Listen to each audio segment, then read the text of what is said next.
This episode of the LCTV News is brought to you by Encompass Health, North Shore Community College, Leo Inc., Brotherhood Credit Union, and Deolis Brothers Construction. Good morning. Welcome to September and the first fall episode of the LCTV News. I'm Dani Vittori, and our leading headlines this week revolve around last week's election and several announcements from organizations and the state. The Lowdown includes the newest addition to a city department and the first ever Urban Forestry Fellow. Tune in to learn more about what urban forestry is and the benefits of a diverse, healthy tree canopy. Here's the news for Friday, September 6th, 2024.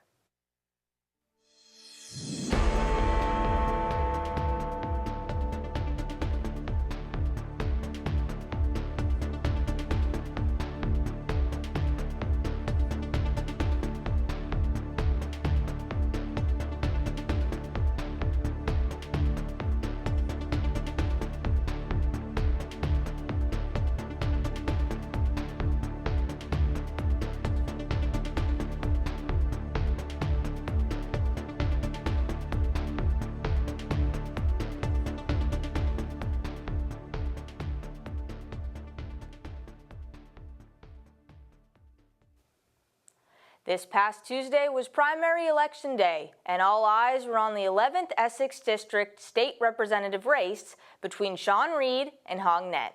Incumbent Pete Capano announced his retirement earlier this year, opening that seat for the first time in 6 years.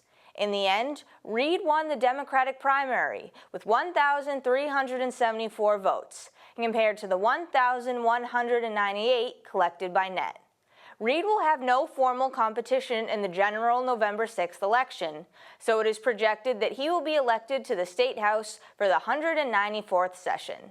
In addition to this newest role, Reed is also a school committee member in Lynn, the legislative director for State Senator Brendan Crichton, and co-founder of the nonprofit Kayak and Sail Lynn. Elaine Duff took the Democratic primary for the Southern Essex Registry of Deeds with 7,339 total votes, 3,237 of which came from Lynn. She will face Republican challenger Jonathan Ring in the general election. The Southern Essex Clerk of Court's Democratic race saw Thomas Driscoll Jr. defeat his opponent James Doherty with 8,239 votes. No Republicans ran in that race. Jump back in time with us for a moment. The year is 1824. The United States is still a brand new country, and war hero General Lafayette is conducting a tour of the states. Goldfish Pond Association recreated his famous visit to Lynn with the help of some reenactors, allowing people in this age to see what it would have been like when he arrived. Revolutionary War hero General Lafayette conducted a farewell tour in 1824 across the United States. The Goldfish Pond Association marked this occasion with a reenactment of his visit to Lynn. My name is Marie-Joseph Paul Ivroc Gilbert du Motier de Lafayette, once called the Marquis de Lafayette, but you may call me General for short. Arriving in New York City on August 15th, General Lafayette toured several communities from there up through New Hampshire over the course of about 3 weeks. On the 31st of August, Lafayette, in the rain by the way, he stopped in 7 cities and towns: Chelsea, Lynn, Marblehead, Salem, Beverly, Ipswich, and Newburyport. And moments like this remind us the profound impact that one person can have on the course of history. So again, I say thank you, General Lafayette, for your service, your vision, and your belief in the American experiment. In addition to the reenactment, there was also a drill presentation from the Lynn English Marine Corps Junior ROTC, and the Lynn Museum had some historical artifacts on display. The deep, intense, and indelible feelings of this free and happy republic towards you, General, who so eminently and successfully contributed to raise her to her present proud and powerful attitude among the nations of the earth, can be no more forcefully illustrated than in that spontaneous homage of the heart which you see displayed around you on your arrival upon our favorite shores. Thank you all for this warm and gracious welcome. How pleased I am to be once again among the patriotic residents of Massachusetts here in Lynn, the active part that you played in the revolution. It is with great joy that I be so cordially invited here, and I wish you all to accept the most profound expressions of gratitude and respect from a very grateful heart. For Lynn Community Television, I'm Riley.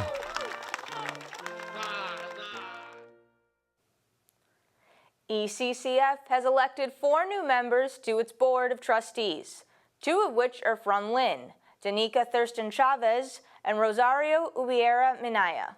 Serving 34 cities and towns, totaling more than 800,000 residents, ECCF is excited to welcome the unique perspectives and experiences being brought by their new board members to ensure that Essex County continues to offer opportunities for all.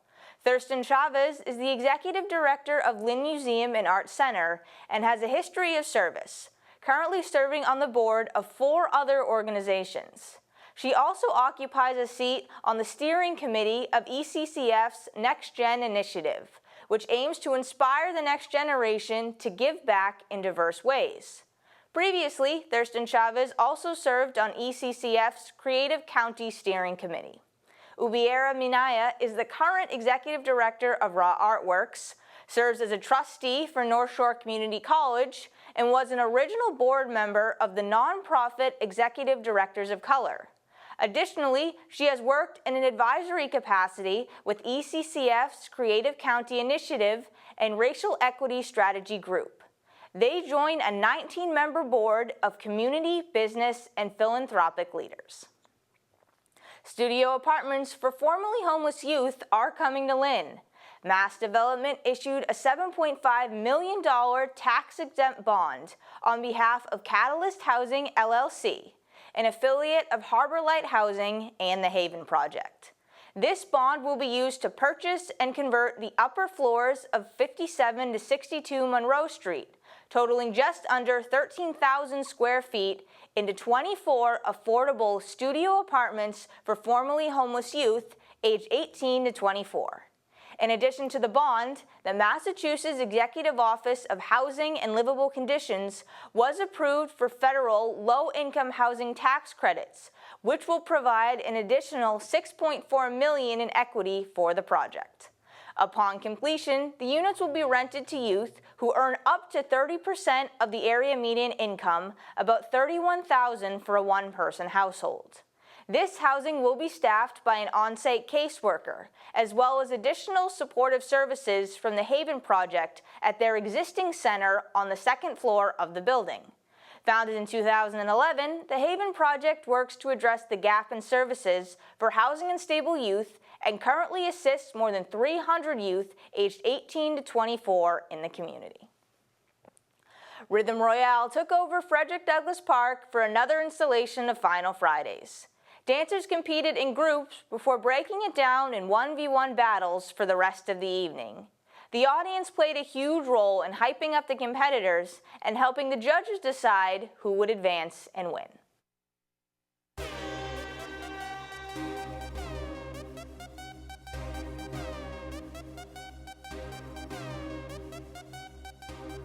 Final Friday's Rhythm Royale took place last Friday, August 30th at Frederick Douglass Park in Central Square.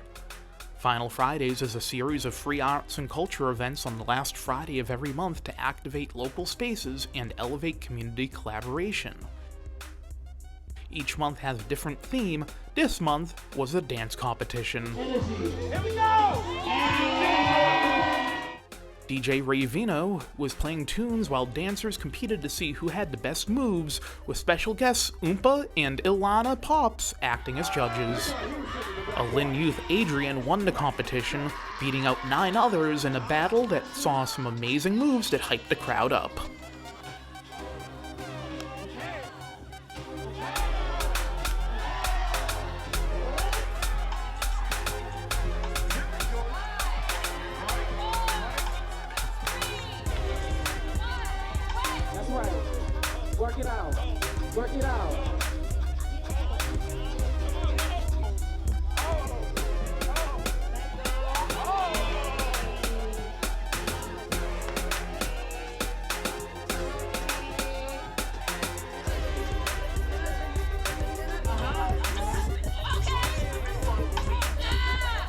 This month is the last Final Fridays of the year, a night market being held on September 27th.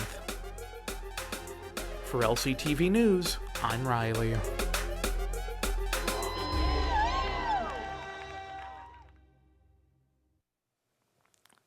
The MBTA would like to remind the community that they are expanding access to reduced fares for low-income rides beginning September 4th. The application can be completed online and is available in 7 languages, or in-person assistance is available at 5 MBTA locations. This new program gives low-income riders aged 18 to 64 reduced one-way fares, lowering the cost by about 50% for all MBTA buses, the subway, commuter rail, and the ride travel. Additionally, seniors will be eligible for half-price fares on both standard and premium ride trips. Program participants can show their eligibility through enrollment in existing programs with a cutoff of 200% of the federal poverty line or lower. These programs include SNAP, Mass Health Standard, Limited, Family Assistance, and Care Plus, among many others. More than 60,000 are expected to qualify for this program, increasing ridership by 8 million more trips per year. Did someone say dodgeball? That's probably not your first thought when you think of the Lynn-based group Stop the Violence, but they held their first annual Dodge It Like It's Hot Battle of the Wards dodgeball tournament this past Saturday, the 31st. A total of 8 teams participated. Each ward councilor created their own team, with Ward 8 representing the councilors at large. While intense on the court, it was a successful way of bringing the community and all of its residents together.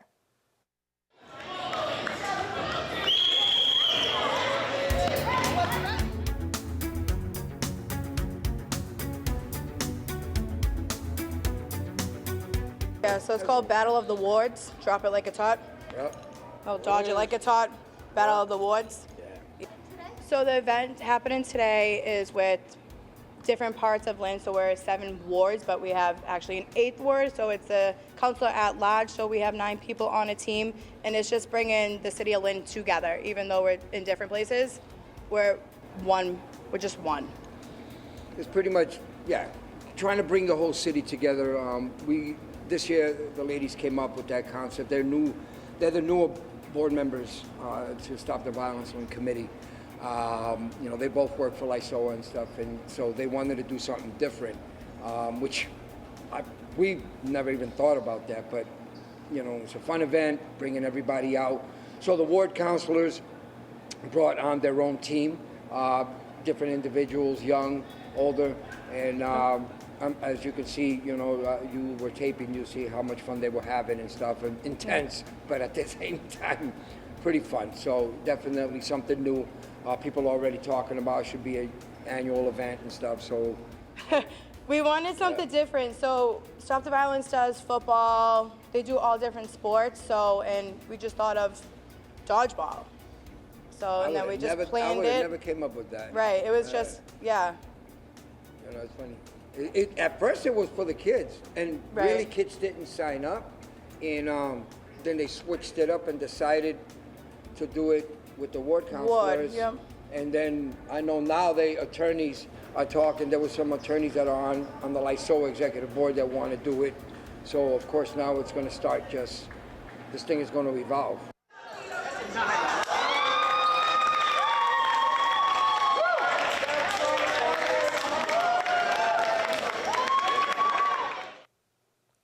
Labor Day marks the end of summer, so Running United nationwide, Concerned Citizens of Lynn, and Elhand fittingly held a back-to-school community cookout on the 31st, serving the dual purpose of giving kids a fun afternoon while also providing them with school supplies for the new year.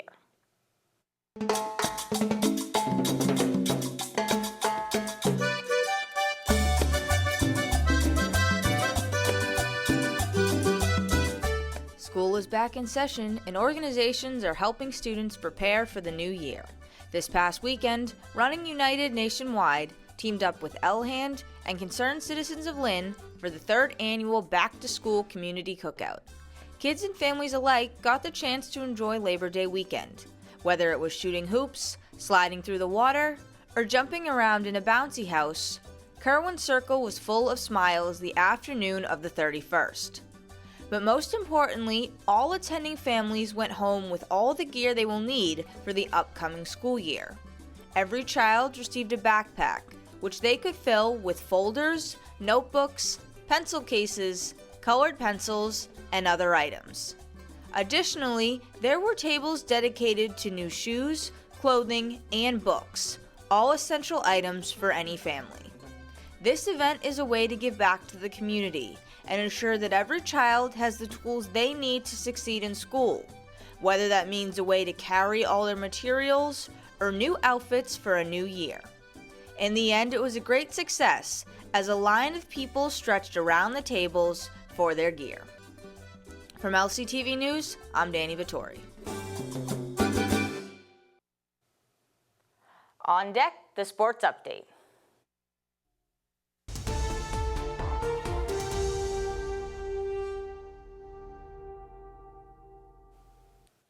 High school sports are back on, a welcome reprieve from current professional sports.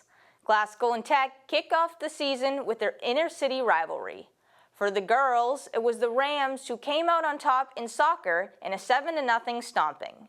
They scored 21 seconds into the game and never looked back, dominating possession and adding 2 more insurance goals before halftime. In boys soccer, the Tigers were victorious, overcoming a 2-0 deficit to win on PKs. The Rams scored 2 goals quickly and controlled the first half of play, but Tech came out swinging in the second, putting their first goal in from midfield and equalizing the game 5 minutes later. Fast forward to the final PK, and sophomore Nixon Ochoa knocked in the game winner for Tech. In another city rivalry game, St. Mary's overtook English 4-1 in boys soccer. Anthony Gomez secured half the goals for the Spartans, starting their year at 1-0. St. Mary's field hockey began the season with a win 1-0 over the Swampscott Big Blue. Abby Lopez recorded a shutout in goal to preserve the win. Girls soccer added another tally to the St. Mary's win column, shutting out Lynn English 9-0 in the city tournament. It was a hat trick for Sophie Skabikis, while 4 other Spartans netted the first goals of their varsity careers. On the flip side, their golf team dropped the season opener 317 to 295. Using stroke play rather than the more common match play format, Shay Newhall led the Spartans, shooting a 42. Turning to volleyball, Tech lost their first match of the year 3-1 to the Academy of Notre Dame. 2 Tigers recorded multiple aces, while Leah Morales added on 9 digs and 2 kills. While the girl Rams began their season with a statement 3-0 victory over Revere on the 5th. Emma Cavalier led the way with 30 assists, 5 kills, and 9 aces. In the girls' city tournament, the Spartans topped the Bulldogs 3-1, led by Sky Watson with 15 kills and Ava Kidd with 30 digs to advance to the championship game. Joining them in the final will be Classical, who blanked Tech 3-0, winning the second set by a score of 25-6. As for the Sox, they are 1-6 in their last 7 games and have ended any hope of a playoff run. Most recently, they traveled to the New York Mets and were swept in 3 games. The City of Lynn earned a state grant to hire the first Urban Forestry Fellow through the Planning Department. In her new role, Erica Holm joined us on the Lowdown, explaining a bit about what is involved and the value of planting more trees, as well as having diversity in the ones planted. Here is the Lowdown.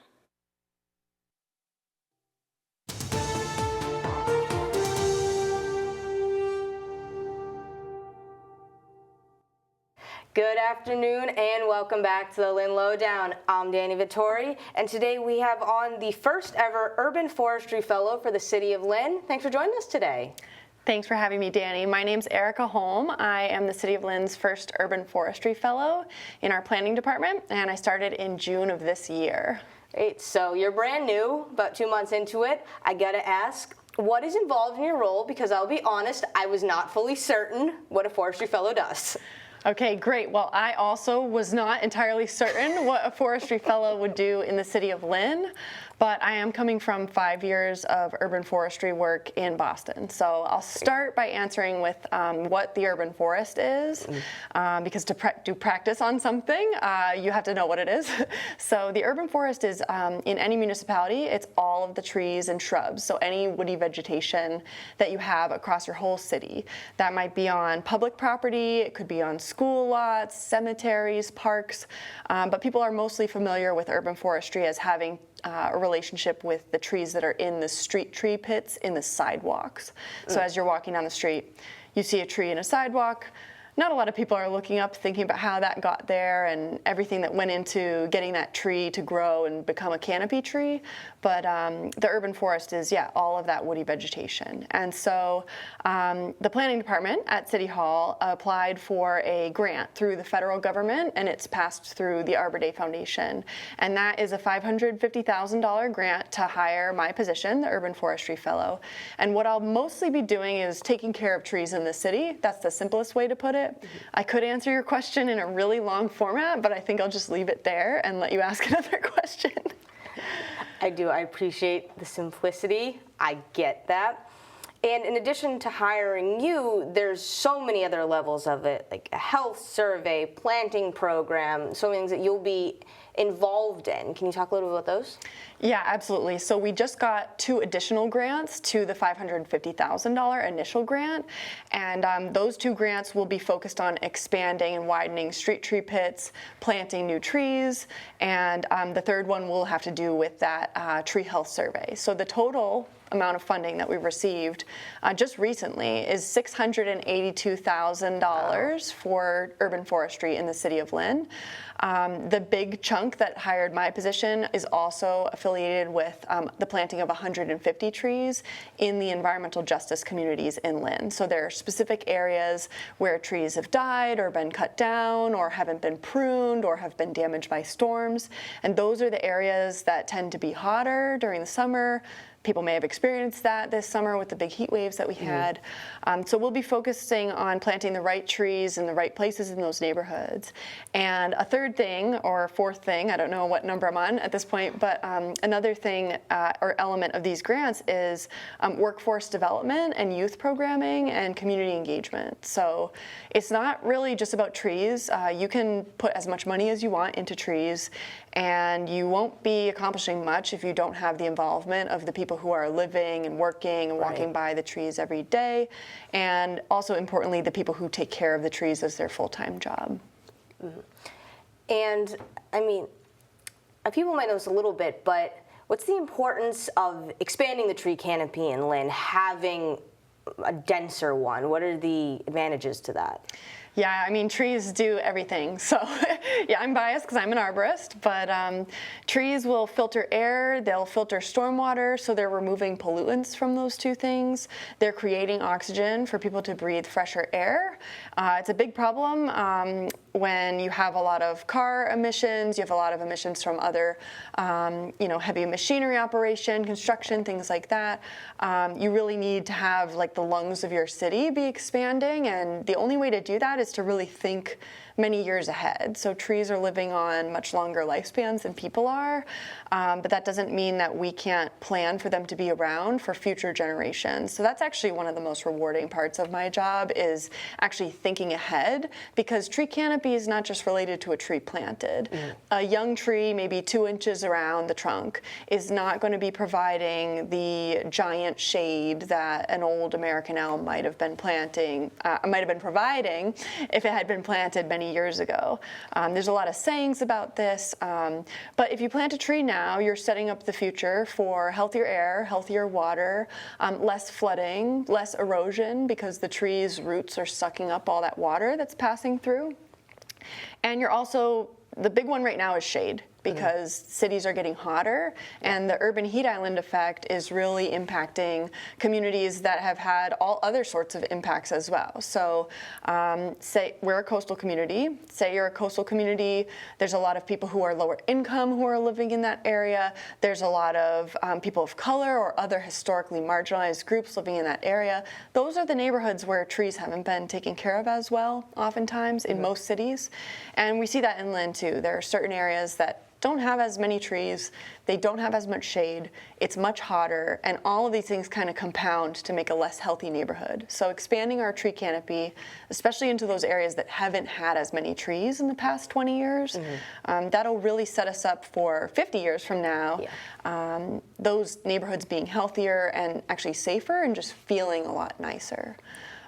I could keep going because trees slow traffic, they improve mental and physical well-being just by changing the character of the neighborhood, and they're beautiful. They also provide homes for wildlife, so there's tons of benefits to having an expanded tree canopy. So you can tell how passionate you are about it too, and you mentioned the forward-thinking piece of it. So you're engaging with youth, other members of the community. How are both you and then the departments you work with doing that? Yeah, so there's a lot of ways for this one too, but I want to see it expanded even more. So I'm a big fan of mentorship. It took me a long time to realize that urban forestry was what I wanted to do, and it took me a long time to realize that I could be paid to do a job working with trees. People just don't know. And also the political climates and the funding climates have never been as kind of focused on urban forestry as they are right now. The federal government gave out the Inflation Reduction Act funding, which was $1.5 billion in urban forestry funding across the United States. Lynn deserves to get some of that funding and get some of that resource here. So what we'll be doing is I've already started talking with Lynn Public Schools. I've already started talking with the Lynn Summer Youth Engagement Program, which is run out of the Community Development Department. We actually had a crew, the downtown crew was able to attend our Liberty Tree Day event just a couple days ago or yesterday. And we're going to be kind of having a cohort of students who can be mentored by myself and other people in my urban forestry network. We really want to get folks paid. We really want to get folks trained. Arboriculture itself, so the profession of being someone who takes care of trees on kind of more of the manual labor side and less of the planning side, it's a very dangerous job. It's a very difficult, kind of labor-intensive job, but it's very rewarding. You get to be outside every day. It improves your physical health in a big degree. I want to increase access to those jobs for people who might not have been able to access them before, and I would love to see after this position ends, which this is a 3-year contract term position, I would love to facilitate Linners to have access to urban forestry or urban forestry related careers. Expanding that knowledge, because I'll admit I really don't know much about your chosen career, so you said expanding that knowledge. Yeah, expanding knowledge is one of the biggest things, because I think people read, they'll read media pieces that kind of sensationalize trees, and they talk about all trees as almost like one type of organism, but there's thousands of species of trees. They all have different growth forms and habits. They all have different leaf shapes and bark and different life cycles, and they also can have like different reproductive systems and ways of operating. So something that's coming to mind is a lot of folks will say city planners are responsible for there only being male trees on the landscape. That's based on one species of tree, the ginkgo tree, where the female tree has these very smelly fruits. So we could go down the rabbit hole on every type of tree species, and I think the best thing to do is just increase people's education, and kind of in a roundabout way, I'm trying to get back to biodiversity.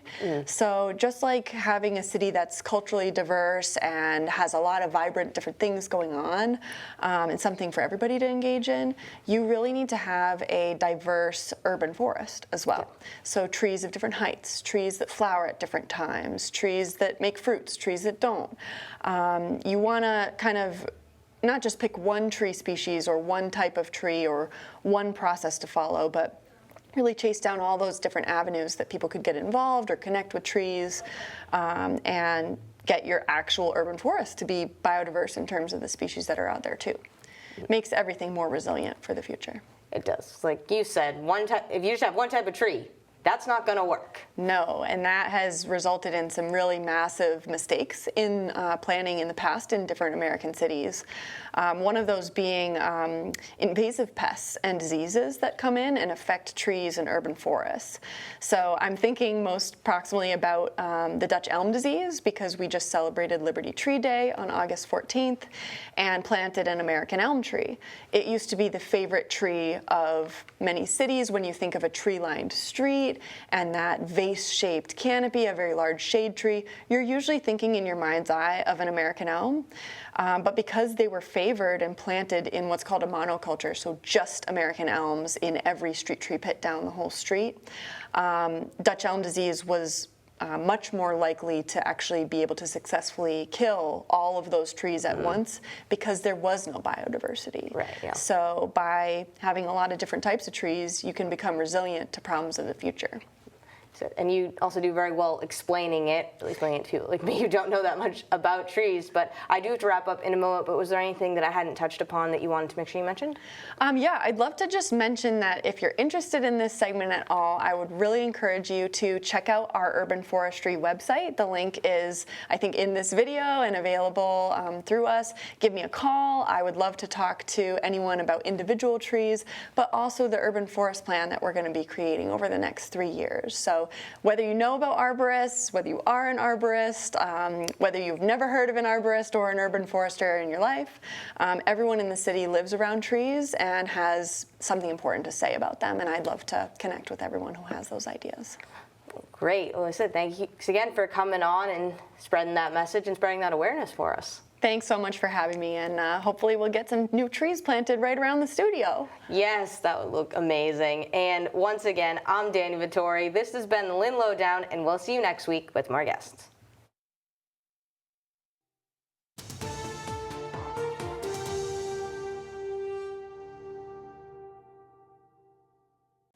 Up next, the community calendar.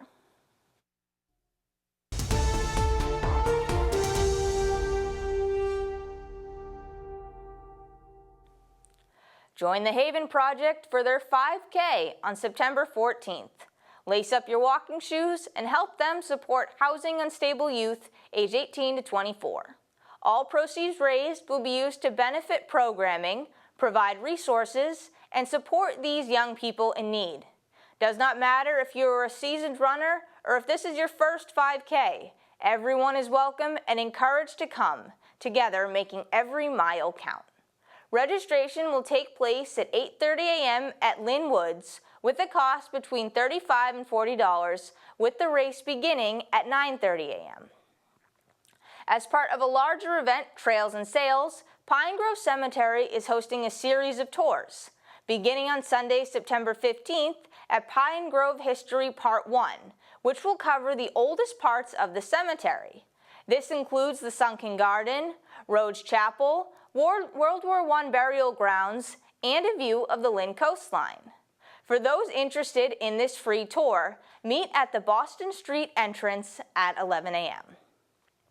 September is National Recovery Month, and keeping with that theme, there will be a National Recovery Month flag raising and resource table at City Hall on the 17th. From 4 to 6 p.m., come hear from speakers, see resources being provided by local organizations, and of course, see the flag raised. Light refreshments will be served at this event, which is free and open to the public. That wraps up the news for this week. As we transition to fall events, stay current on all that is happening in the city by following us on social media at Lynn Community Television.